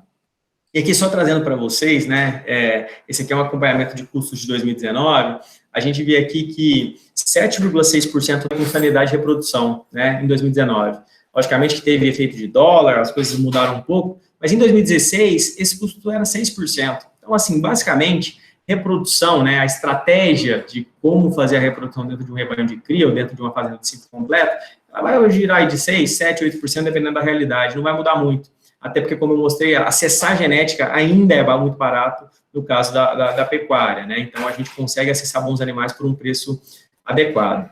E aí, o grande desafio que eu vejo é a questão de como trazer isso para dentro de uma realidade, ou seja, as pessoas. Por quê? A gente tem lideranças em vários níveis, que é desde o sócio, o presidente, o proprietário, o gerente da fazenda, que é um elo ali de coração entre tudo que espera os acionistas e toda a equipe que está no dia a dia, mas desenvolver lideranças eu acho que é um grande gargalo, né, e com certeza o segredo para o sucesso das empresas que querem mudar os resultados, né, e conseguir atingir resultados zootécnicos e financeiros mais interessantes, né. E só para trazer uma informação que eu acho extremamente relevante, a gente tem aí da Jaqueline Lubaschi, lá de Cuiabá, onde ela traz que praticamente, né, 32% dos funcionários de fazendas boas, que são fazendas que contratam ela, né, para fazer um tipo de trabalho, receberam qualquer tipo de treinamento e qualificação. A gente vê que o agro, né, apesar de a gente ter uma gama de congressos, eventos, cursos, mas quando a gente vai para a mão de obra mais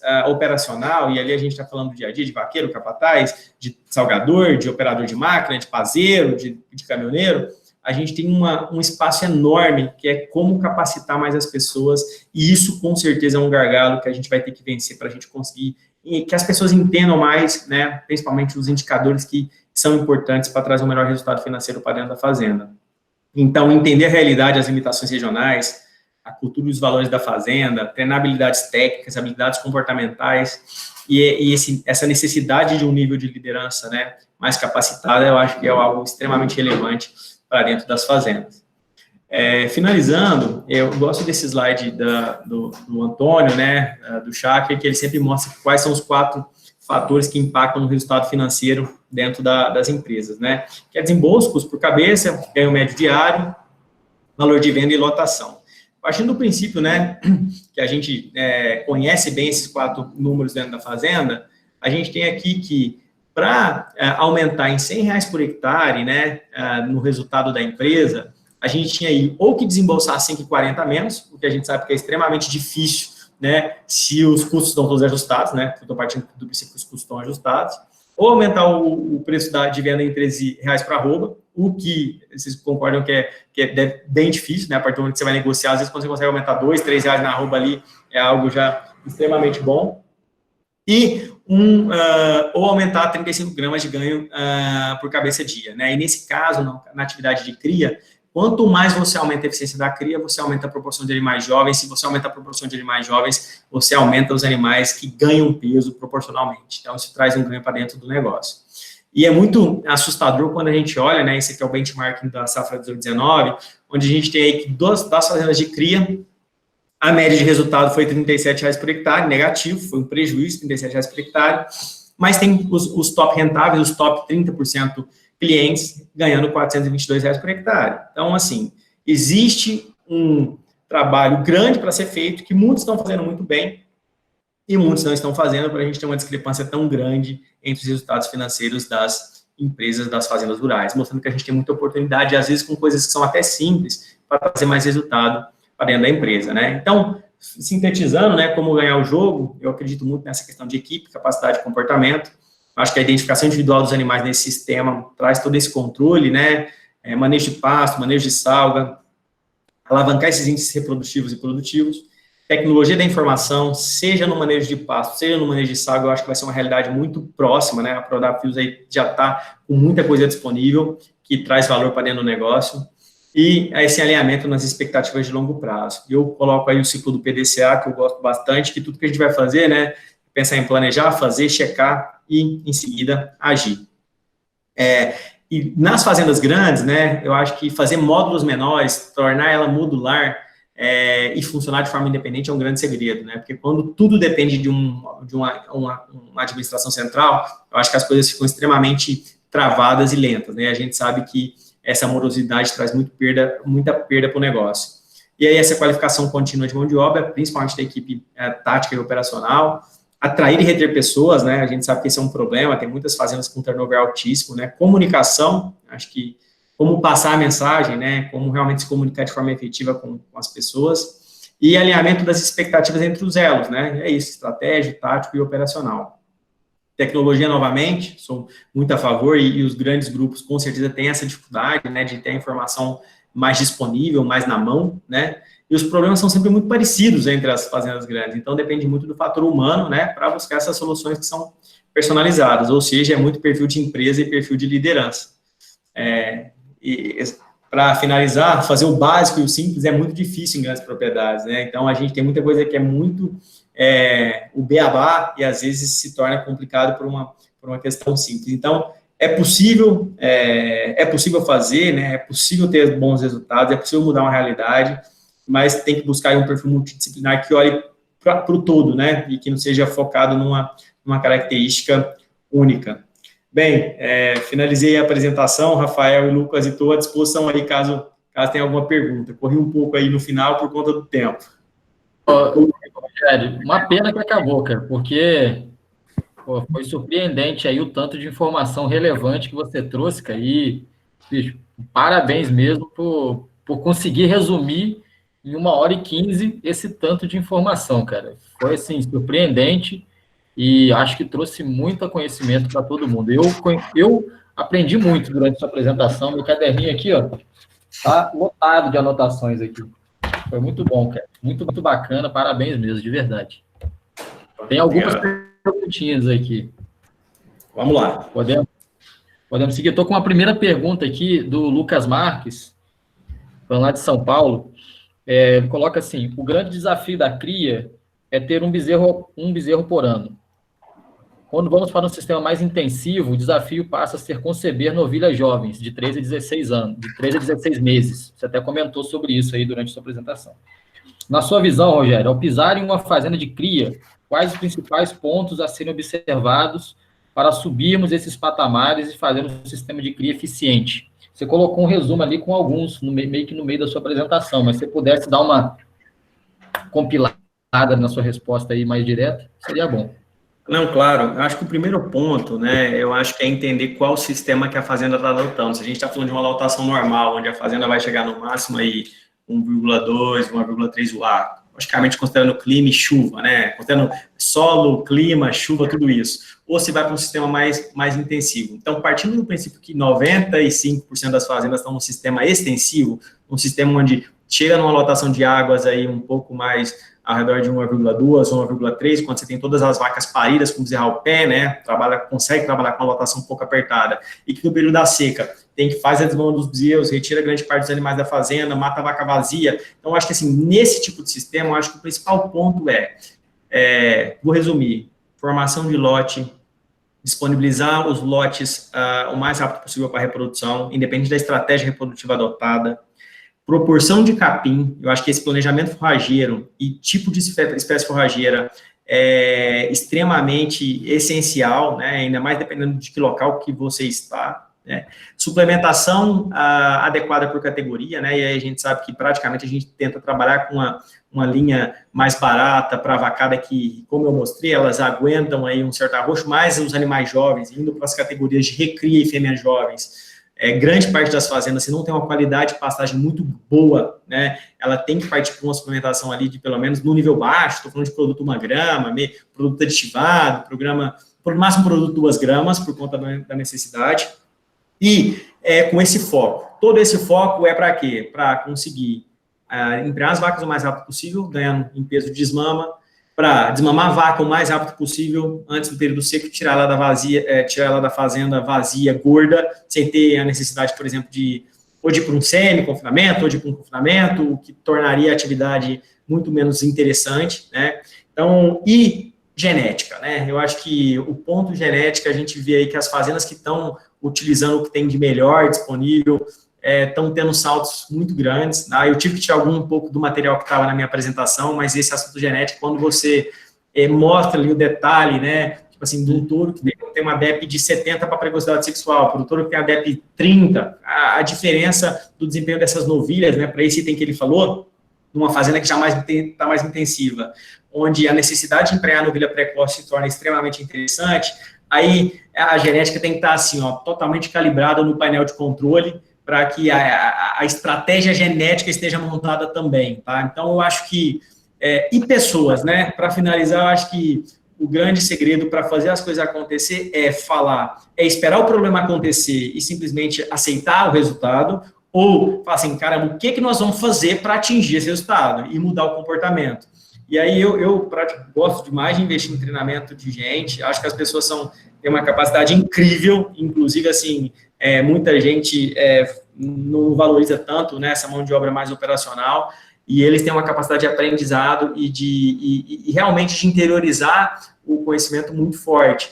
Então, eu acredito muito nesses pilares que, em conjunto, conseguem trazer o resultado para a atividade de cria aí, né? A gente tem fazendas muito mais intensivas, que aí a realidade passa a ser outra, e aí lotação passa a ser o gargalo, né?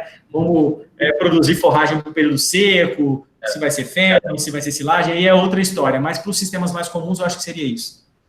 Legal, fui dando uma resumida aqui no que você foi falando. Está aqui para todo mundo ler aí também. Legal. Legal. O Rabelo, tem alguma perguntinha boa aí?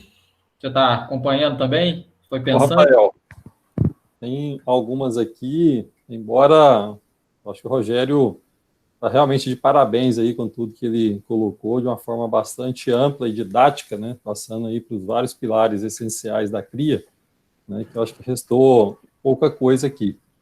Mas tem uma pergunta aqui, Rogério, do Ricardo Ferreira, está perguntando se as fêmeas F1 são uma boa fonte para reduzir a idade ao primeiro parto, né? E se sendo, como que você utilizaria isso numa estratégia de reprodução de matrizes? Se faz abate delas após uma cria, ou se insemina com alguma raça específica, o que seria uma estratégia para lidar com esse tipo de situação?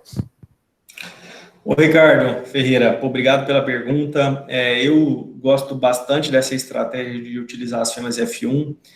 Acho que a grande comparação que a gente tem da fêmea Nelore com a F1 é que com a Nelore, geralmente, você tem que gastar um pouco com a suplementação para conseguir essa prenhez, né, entre 12 e 16 meses. Com a F1, geralmente, é muito mais barato você atingir isso, né? Então, é uma fêmea que já desmama um pouquinho mais pesado, que tem a heterose ali que ajuda na questão de fertilidade, e que mesmo no período seco, com a suplementação adequada, ela tem um ganho de peso que faz ela conseguir chegar no seu peso ali de 280, 290, 300 quilos.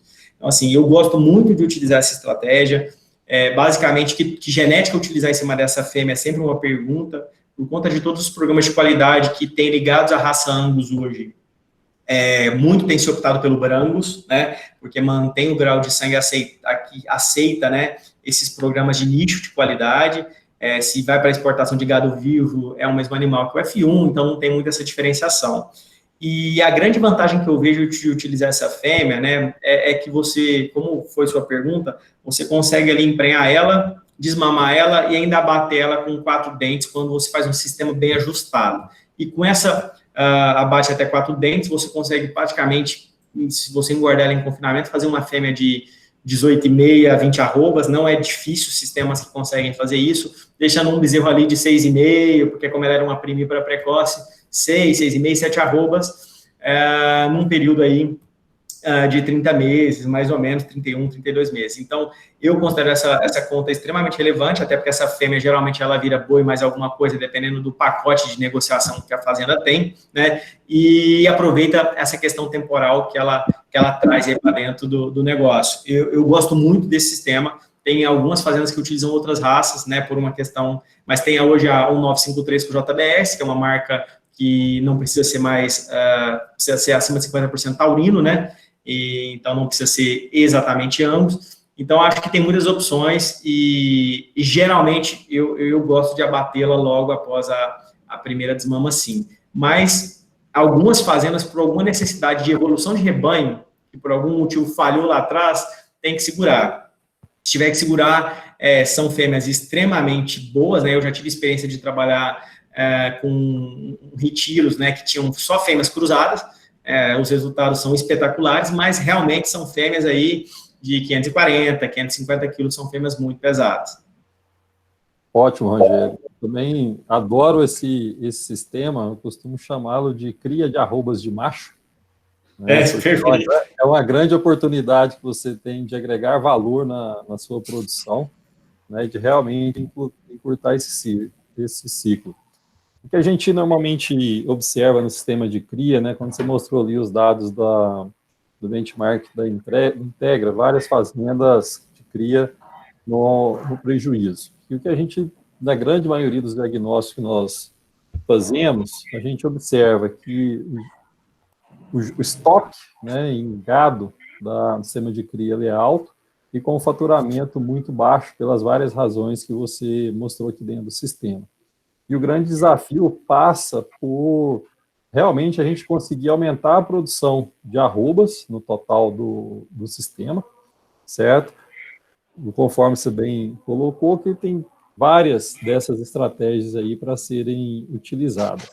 Eu gostaria que você comentasse um pouco, Rogério, de como que a IETF, tá, ela pode ser utilizada dentro de uma fazenda que tem uma estação de monta mais estendida e às vezes até tardia, né, para tentar ajustar o período dessa estação de monta, trazer para essas vacas emprenharem um pouco mais cedo. E uma segunda pergunta dentro desse contexto é: quais são as estratégias que você tem utilizadas para promover o melhoramento genético de um rebanho de cria, sobretudo nessas fazendas grandes, né, em larga escala? Que normalmente é muito difícil ter um rebanho, vamos falar, se for base Nelore, só de vacas muito boas, né, você tem uma heterogeneidade bastante grande, vacas mestiças pelos meios. Como que você tem lidado com esse quesito que diz melhoramento genético dentro do rebanho? Pô, Lucas, obrigado pela pergunta. A questão da IETF, eu considero que, assim, talvez seja a técnica que mais vai crescer e vai continuar crescendo no nosso mercado, porque a gente tem índices reprodutivos ainda que são muito ruins, né? E aí, quando a gente pensa no que a IETF faz, que é você conseguir pegar ali um lote onde você tem vacas com intervalo de 5 dias de parto, inseminar, protocolar elas ali com 35 dias, inseminar com 46, garantir 50% das vacas prenhas, e aí, dessas 50 que estão vazias, metade emprenha ali no cio de retorno, basicamente você está falando de 75% das suas vacas com prenhas, né, nos primeiros 60, 70 dias da estação de monta. Então, assim, é quando realmente você, como dono, tem uma ação de mandar dentro do sistema, né, e não esperar a vaca, beleza, né, estou no plano nutricional positivo, e aí vou dar cio, e o touro vai cobrir. Então, todos os trabalhos mostram que quando a gente consegue trazer essa logística aí para dentro do sistema, essa rotina, a gente consegue ir puxando aí gradativamente, e aí depende do quão longo a estação está, né, porque se a estação está extremamente longa, né, às vezes, no primeiro momento você tem até saltos que são relevantes, mas depois começa a ser muito desafiador você cortar o limite, né, por conta de não trazer uma quebra muito grande de bezerros de uma safra para o outro, ou seja, na verdade, vacas que não entram na estação de monta por conta de tempo. Mas, realmente, a IETF, ela é fantástica para conseguir emprenhar 75% das suas vacas nos primeiros 70 dias, 75 dias de estação. Eu acho que essa é o grande... porque os tratamentos hormonais estão mais que validados, independente da empresa, independente do protocolo. Eu acho que o mais importante é o conhecimento técnico ali, né, para ter um equilíbrio entre o score de condição corporal das vacas, o plano nutricional das vacas e executar bem a ferramenta reprodutiva ali para conseguir esse resultado. Quanto ao melhoramento genético, eu acho que essa pergunta é muito boa, porque quando a gente entra dentro das fazendas, o que acontece é justamente essa heterogeneidade que você comentou, né? O gado é extremamente heterogêneo no geral, porque não houve um planejamento de genético mesmo no passado. Então, uma coisa que, quando se tem vacas, por exemplo, vacas F1, vacas mestiças, vacas Nelore, a primeira coisa que, assim, eu faço é essa separação, né, por retiros para especializar. E para fazer uma limpeza, né, geralmente, essas vacas mestiças, que são as coloridas aneloradas, filha de SRD, basicamente é fazer inseminação bica corrida para não deixar filho de repasse dessas vacas. Então, é o grupo que só insemina, né, basicamente não é trator de repasse. As fêmeas F1, por ter esse valor agregado ali, de conseguir produzir um animal, independente de se for outra raça ou brancos, para continuar ali, também, basicamente, inseminação, ou 2 inseminações de touro, ou mais com 2 inseminações, esses lotes vão para quase 80%, mas o grande desafio fica com a fêmea Nelore, né, porque não conhecendo o que é a base, como a gente tem vários Nelores no nosso país, vários programas de melhoramento genético, realmente é montar uma estratégia, né, de escolher, né, determinadas linhagens de touro, fazer uma média de DEPs do rebanho, por exemplo, né, se você vai comprar 1.000 doses é uma coisa de sêmen, você vai comprar 2.000 é outra, você vai comprar 10.000 é outra. Então, como às vezes até os touros que você quer, você não tem disponível no mercado, no volume que você quer comprar, né, eu geralmente faço uma média de 4, 5 touros bons, né, que além de fertilidade, contemplem as DEPs harmônicas que eu quero buscar, né, eu acho que eu não sou uma pessoa extremista em nenhuma das características, onde no pacote leite, seja um touro bom, né, um touro melhorador, num pacote crescimento, né, principalmente os pesos aí de sobre-ano, né, olhando as características de carcaça, de gordura, e hoje a gente ainda tem a DEP de eficiência, que é uma DEP que é nova, eficiência alimentar, mas que eu acredito muito, e eu acho que a gente vai ter muita oportunidade de melhorar nesse sentido, né, quando a gente olha os números da Associação de Angus, a gente tem números bacanas que mostram que tem um caminho bom para a gente seguir, e escolho linhagem de touros pensando que, por exemplo, o pai dessa safra são esses touros, para que, quando elas forem novilhas, né, você tem ali um grupo de fêmeas que você sabe que, utilizando outros touros,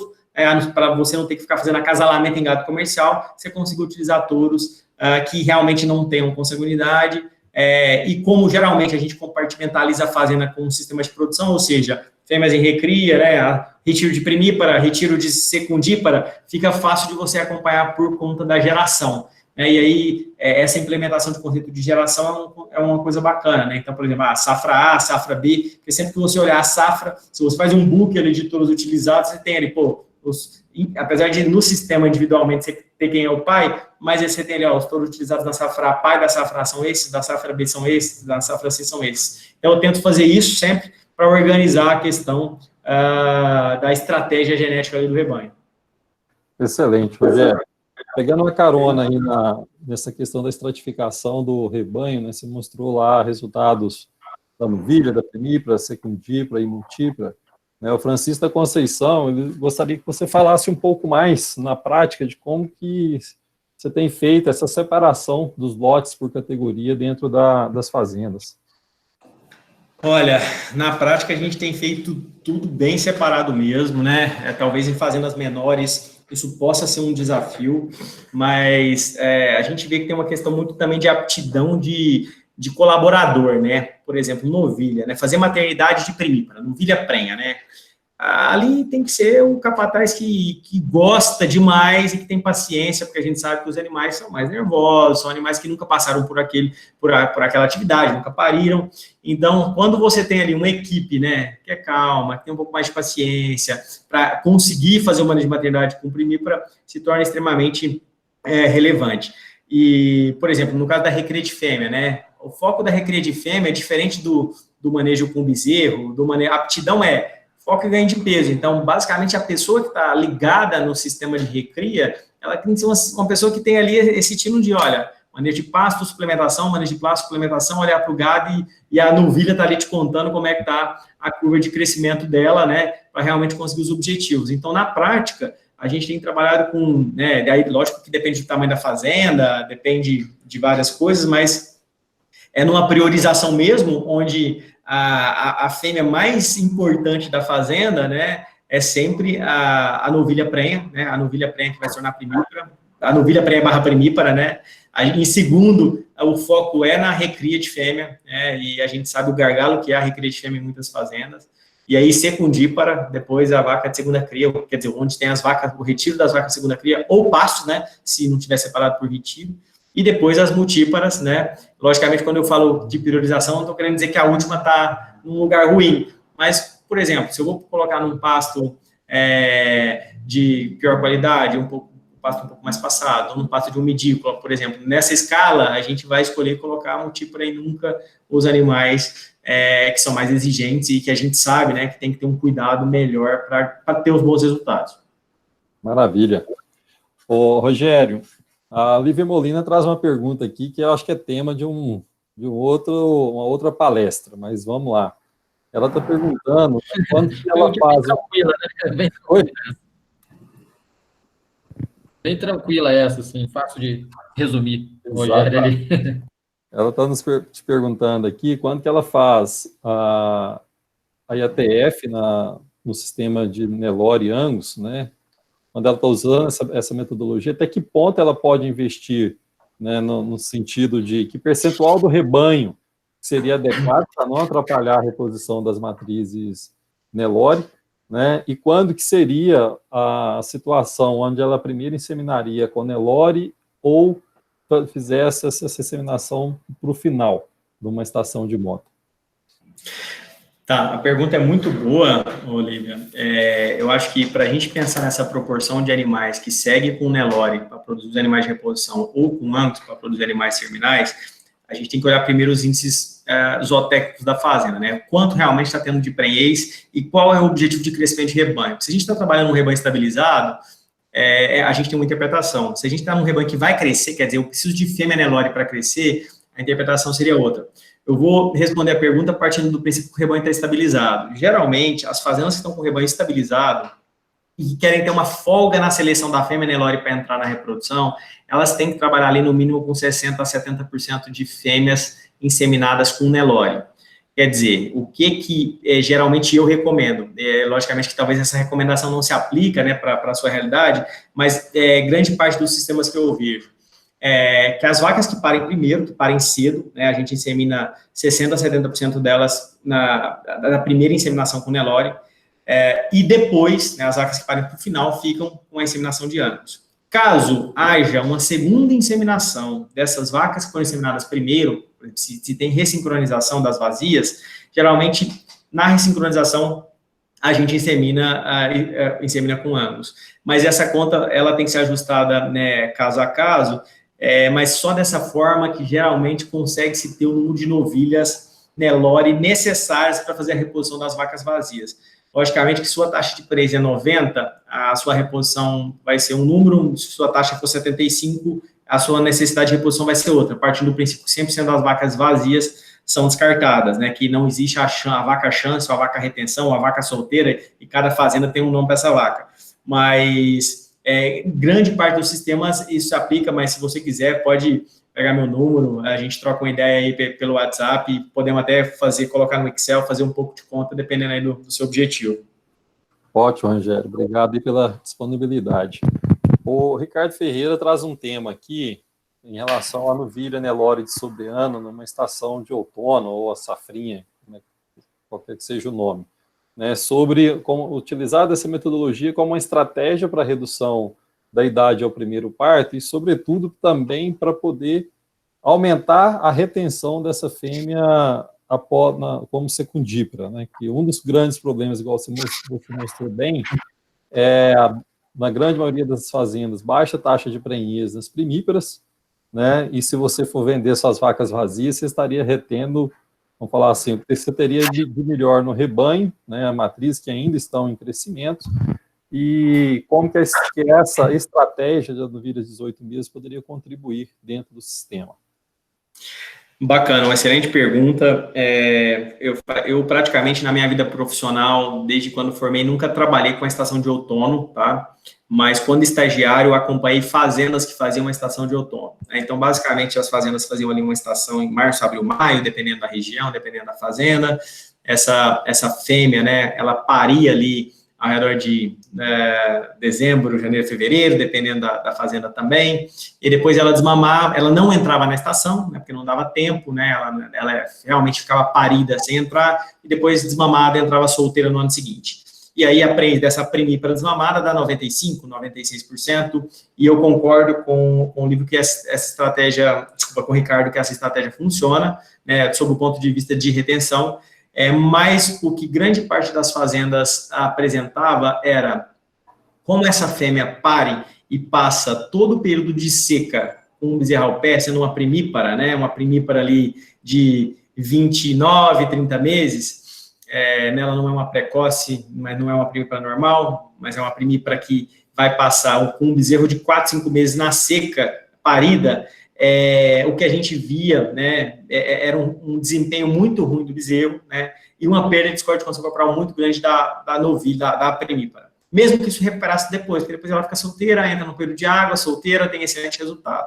Então, assim, de tudo que eu já presenciei, é uma baita ferramenta para, sim, buscar a questão de reter as novilhas, mas a qualidade do produto que era entregue ali, né, do bezerro, geralmente ele era um bezerro não tão bom. Mas como tem ferramentas hoje, como fazendas que tem LP, então hoje tem outras realidades, né, que quando eu era estagiário, né, em 2004, 2005, essas ferramentas eram muito pouco presentes, né, no sistema de produção de pecuária. Então, eu vejo que tem essa vantagem sim, e que tem que pensar muito em o que fazer nessa recria, e também nesse bezerro dessa vaca, né, que geralmente é um bezerro de pior qualidade, e também para não ter tantas categorias na fazenda, porque acaba, se você desafia as novilhas na estação de outono, você tem ali que emprenha X%, você tem as vazias vai para a estação de 2 anos normal. Então, assim, dependendo de como é o formato da fazenda e o tamanho, isso pode trazer um pouco de mais cuidado com os lotes que tem na fazenda. Mas, bem organizado, eu acho que é super tranquilo, então, acho que pode ser aplicável em determinados sistemas de produção, sim. Excelente. O Rodrigo Alves, ele coloca uma pergunta para você aqui, perguntando sobre o período de estação de monta, né, para vacas e novilhas, pensando muito sobre o efeito disso no score de condição corporal das mesmas na época da aparição. Quando que deve-se começar para as vacas e para as novilhas? Inicia junto, atrasa? O que são as estratégias que você mais tem adotado? A gente... fazendas que utilizam inseminação em tempo fixo, né, a gente tem recomendado, logicamente que tem toda a particularidade de fazenda por fazenda, mas a gente tem recomendado atrasar em torno de 30 dias o início da reprodução das novilhas, para que elas, no ano seguinte, quando primíparas, tenham um parto mais próximo do período chuvoso. Ou seja, né, todos nós, provavelmente o Lucas também, deve ter, quando estudou reprodução lá na faculdade, lá na UFG, os nossos professores antigos, né, recomendavam que não, novilha se antecipa a monta das novilhas, porque no ano seguinte ela vai ter mais tempo, mais dias pós-parto para retornar em cio. E esse trabalho foi recomendado por muito tempo por causa de um trabalho que foi feito no norte de Minas, com um N muito pequeno, eu já li esse trabalho, então, assim, ele se tornou verdade por muito tempo, né, naquela época que só utilizava-se monta natural, e, portanto, ficou-se essa recomendação. Depois disso, o Mauro Meneghetti, que é um amigo nosso, fez uma dissertação de mestrado em 2007, ele defendeu o mestrado dele, onde ele mostrou que quando se faz IATF, score de condição corporal é mais importante do que dias pós-parto. Então, se eu começo uma estação de monta da vacada em novembro, né, eu posso atrasar ali para dezembro a estação de monta das minhas novilhas, para que no ano seguinte elas vão ter um mês a menos de seca parida, ela pare mais perto da chuva, o que ela tem de score, de reserva, ela vai precisar usar menos, né, para essa transição do período seco para o período chuvoso, permitindo que ela ainda esteja com um score de condição corporal adequado, mesmo com dias pós-parto curto, que ela vai estar ali com 30, 35 dias de parida, o que é ok para inseminar, apresentando melhores resultados. Portanto, ter score, como você mesmo mencionou na sua pergunta, é mais importante do que tempo, né? Tempo não tem diferença. Basicamente, quando a gente pega vacas inseminadas ali com 41, 42, 43, até 60 dias, o resultado é muito igual. Quando ele aumenta assim, coisa de 3, 4, 5 pontos percentuais, tem vários trabalhos que mostram isso. Então, e até de primeira mão, a gente vai mandar um trabalho agora que a gente fez, né, fazendas que tem uma pressão de encurtar a estação de monta muito grande, a gente começou a protocolar vacas com 21, 22, 23, 24, 25, até 30 dias, até para entender qual era o limite, e a gente sempre usou o limite de 30, né, mas hoje a gente entende que com 25 dias é o limite, realmente, que a gente não perde significativamente o resultado. Nós vamos mandar esse trabalho justamente para fazendas que tem pressão de ajustar a estação, Lucas, que é a sua pergunta, a gente consiga ser mais eficiente. Mas temos também que ser eficiente em desmamar a vaca para dar tempo, porque o período de descanso torna menor, né? Não, excelente, eu concordo aí com essa visão. Para fechando aqui as perguntas da turma, né, a Laurides,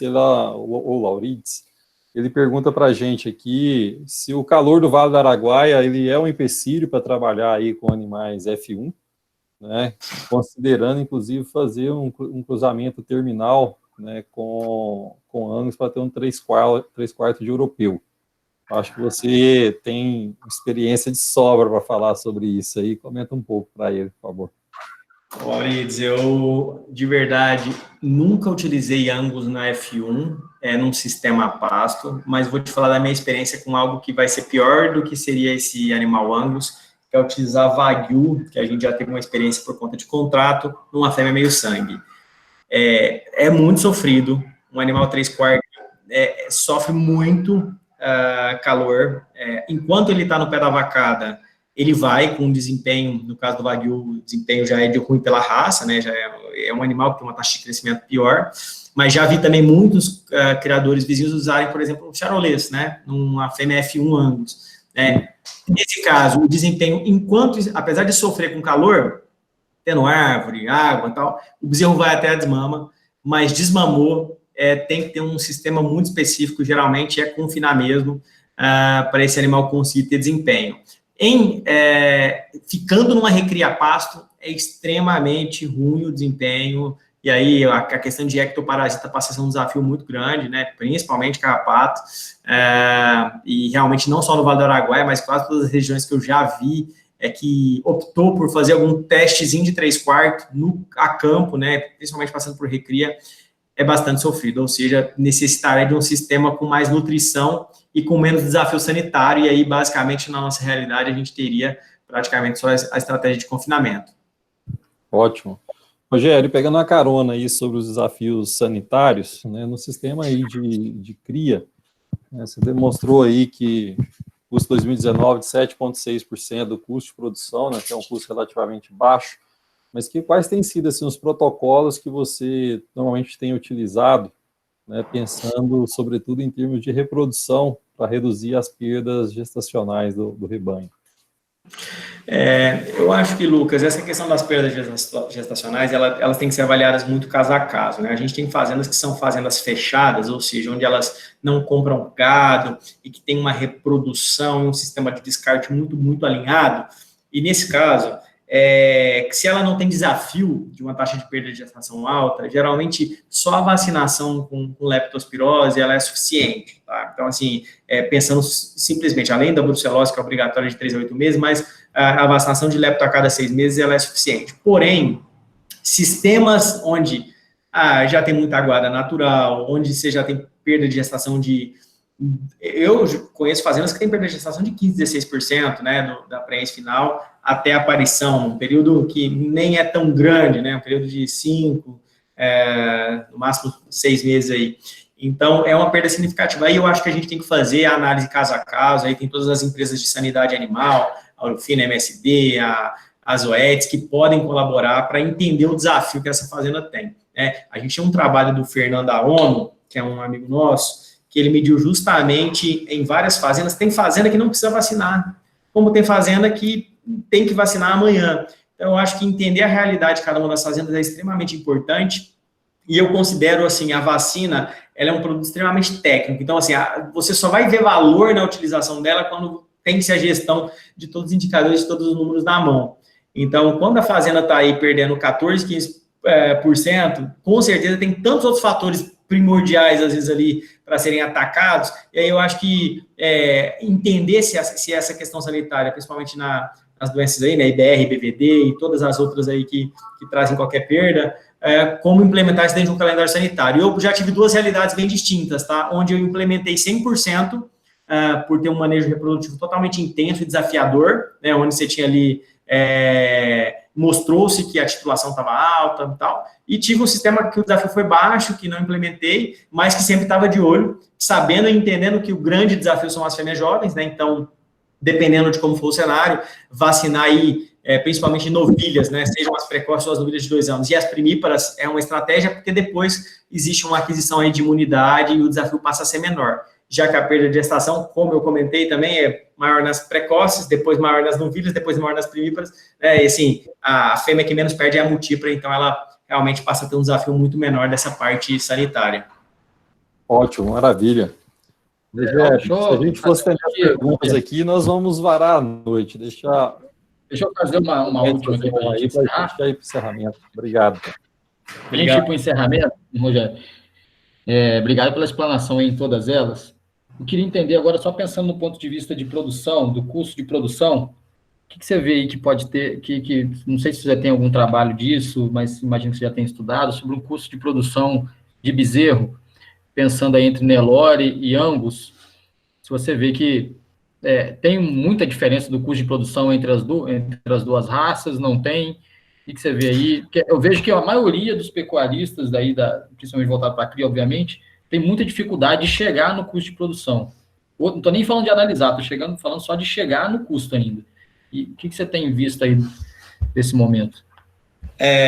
Na verdade, Rafael, a gente vê aí, né, acompanhando esse cenário de custo de bezerro, que muitas fazendas não têm os números de custo na mão, né, então é muito difícil você apropriar o custo anual da fazenda, né, sabendo que basicamente você tem dois produtos ali, né, que é a produção de bezerro, né, e as vacas de descarte, né, e aí se você vende as vacas de descarte num rebanho estável, você tem aí o ciclo de novilhas que faz essa reposição. Então, basicamente, você tem isso como receita. Quando a gente pega e divide, né, e aí tem várias ferramentas de fazer esse cálculo, né, por exemplo, eu tenho certeza que a Prodap faz ele de uma forma, eu vejo que as outras empresas talvez fazem de outra forma, mas quando a gente pega de uma forma simples, né, pegando o custo anual da fazenda e dividindo pelo total de bezerros desmamados, né, partindo desses indicadores todos aí, a gente vê que grande parte delas tem um custo de bezerro aí que varia de 900 a 1.100, 1.200 reais, e que não existe grande diferença de um bezerro de inseminação ou de monta-campo,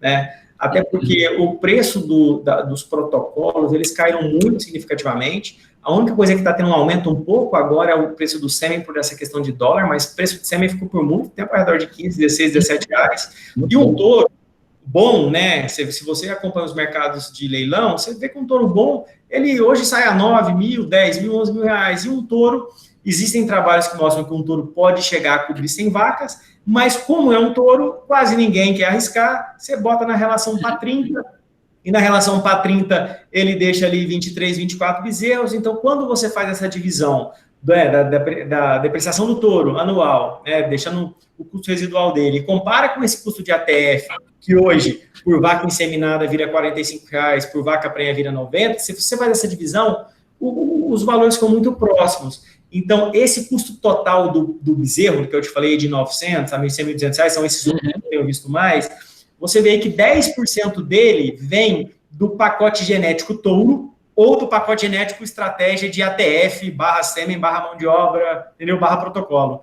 O resto, de todo o restante, que é nutrição, mão de obra, e principalmente dos dois, né? Nutrição e mão de obra. E aí, o quanto muda esse número, eu acho que depende muito do custo fixo da empresa, né? E aí mão de obra, administrativo, cantina. Então, são esses custos que são, às vezes, não estão tão no detalhe, mas que não é insumo direto ligado ao rebanho. Então, essa é a diferença mais marcante que eu vejo quando eu olho os custos de produção das fazendas e vou para o número financeiro aí de custo, né, por bezerro desmamado ali dentro da fazenda.